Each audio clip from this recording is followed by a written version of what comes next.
Sir இப்போ நடிக்கிற நடிகர் நடிகைகளுடைய மேக்கப் பண்ணணும்னா கேரவன் ஒரு வாகனம் இருக்க மாதிரி முந்தைய காலகட்டத்தில் பெட்ஃபோர்ட்னு ஒரு விஷயத்த சொல்றாங்களே, அப்படின்னா அது எப்படி இருக்கும்? அதோடைய புகைப்படம் இருந்தால் ஷேர் பண்ண முடியுமா? இன்னைக்கும் பெட்ஃபோர்ட் கம்பெனியும் அந்த வாகனமும் நடைமுறையில் இருக்கான்னு திருச்சியிலிருந்து பாலு கேட்டிருக்காங்க.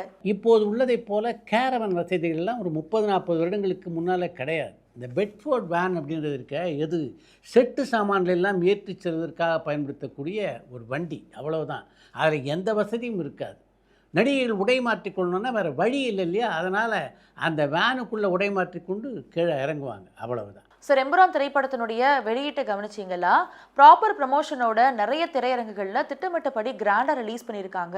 இதே லைக்கா நிறுவனம் அவங்களோட இருந்திருந்தாங்கன்னா இது நடந்திருக்குமா? லைக்காவை அவங்க படத்திலிருந்து வெளியேற்றினது ஒரு பாசிட்டிவான விஷயமா அவங்களுக்கு அமைஞ்சுதான் நான் நினைக்கிறேன். இதை பற்றின உங்களுடைய கருத்து என்னன்னு ஸ்ரீலங்காலேருந்து மதிஷாந்த் கேட்டிருக்காங்க.